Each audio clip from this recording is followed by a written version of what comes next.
And Dr. Veer Sagar ji is the professor, Department of Jain Philosophy in Sri Lal Bahadur Shastri, Rashtriya Sanskrit University.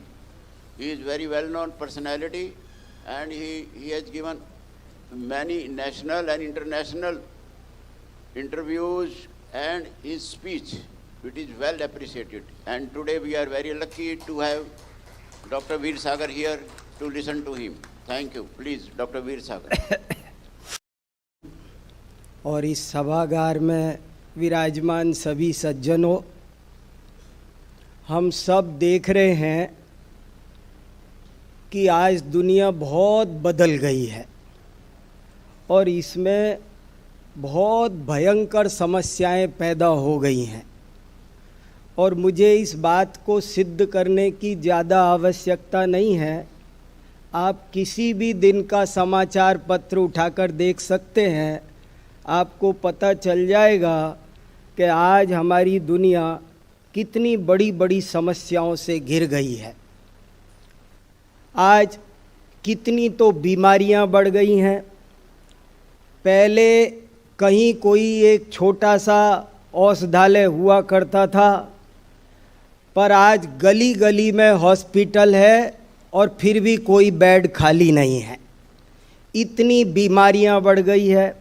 ये तो बात है शारीरिक बीमारियों की।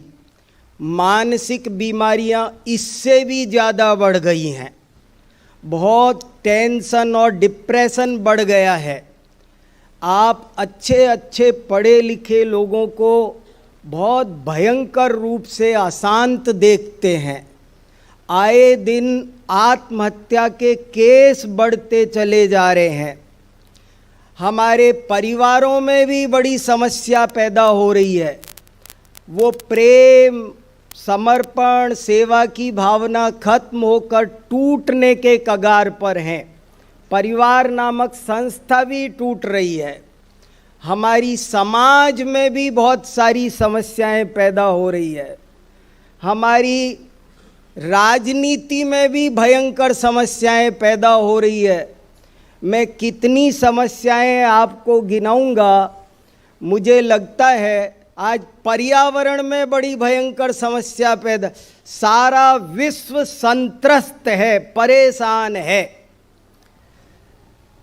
मैं सोचता हूँ कि दुनिया की इन समस्याओं को गिनेंगे तो इतनी निकलेंगी कि जितने आसमान में तारे भी नहीं होंगे।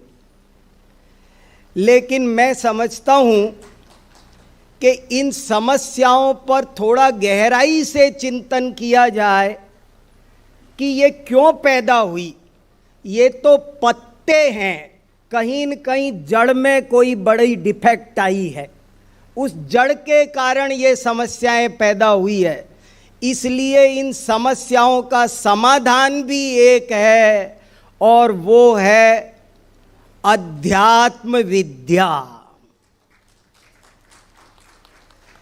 आज मैं बता नहीं सकता कि मैं कितना प्रसन्न हूँ कि आज किसी ने ये इनिशिएट किया कि अध्यात्म विद्या पर कॉन्फ्रेंस होनी चाहिए। मैंने अपने जीवन में बहुत सारे इकोनॉमिकल, सोशल, पॉलिटिकल इश्यूज पर कॉन्फ्रेंस होती देखी है। आज पहली बार स्पिरिचुअल साइंस पर कॉन्फ्रेंस होते देख रहा हूँ। आज जो बहुत समस्याएं हैं, कभी कभी इनको देखकर निराशा होती है कि लगता है आज की दुनिया को फिर से स्वर्ग बनाना बड़ा कठिन है। एक दिन था जब भारत स्वर्ग था, हर तरह से समृद्ध था, सोने की चिड़िया था, विश्व गुरु था। हम इतिहास में इसके बारे में क्या क्या नहीं पढ़ते हैं। लेकिन आज जो हालात हो गए हैं वे हमें कभी कभी निराश तो करते हैं कि ऐसी हालात में ये दुनिया कैसे सुधरेगी। लेकिन मेरे पास तो एक चाबी है। मैं तो एक मंत्र लेकर बैठा हूँ कि हम तो कोशिश करेंगे करेंगे करेंगे, 2 लोग समझें 4 लोग समझें, लेकिन हम इस अध्यात्म विद्या का अलख जगाते रहेंगे। और आपसे भी कहूँगा कि जगाते रहिए।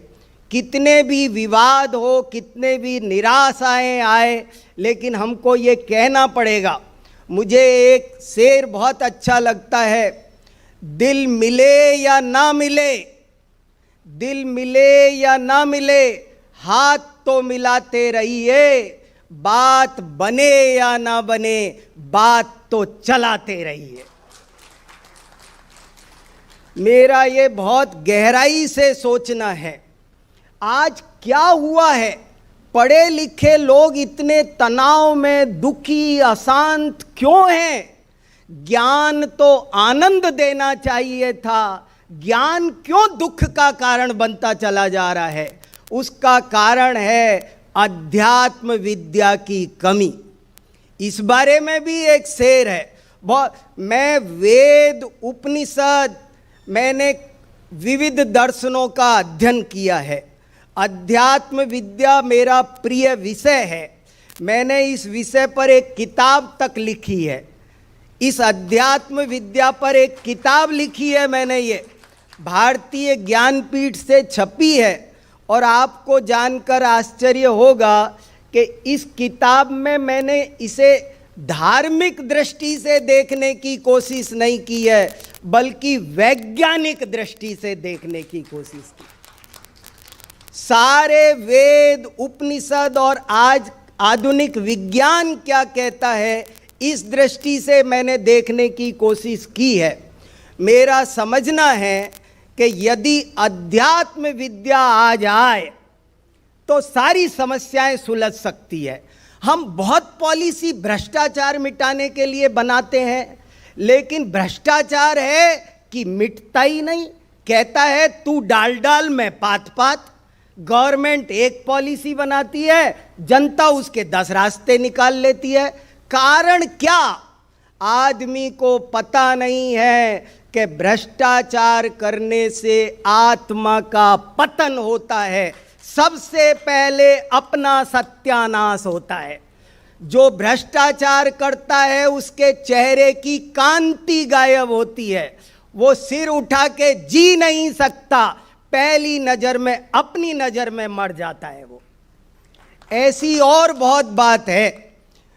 मैंने तो प्रधानमंत्री कार्यालय को लिखा है, मैंने तो यहाँ रविन्द्रनाथ टैगोर की बनी एक संस्था को लिखा है, भारतीय दार्शनिक अनुसंधान परिषद को, कि देश की समस्याओं को सुलझाने के अनेक उपाय होते हैं, लेकिन मैं एक उपाय बताना चाहता हूँ कि हमारे देश में थोड़े दिन गीता, समय सार जैसे आध्यात्मिक ग्रंथों को बढ़ावा दे दिया जाए, देखा जाए, मुझे लगता है समस्याएं जल्दी समाप्त होंगी।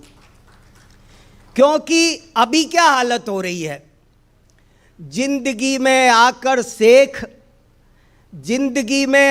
शेख क्या कारे नुमाया कर गए, जिंदगी में आकर शेख क्या कारे नुमाया कर गए, बीए किया नौकर हुए, पेंशन मिली और मर गए।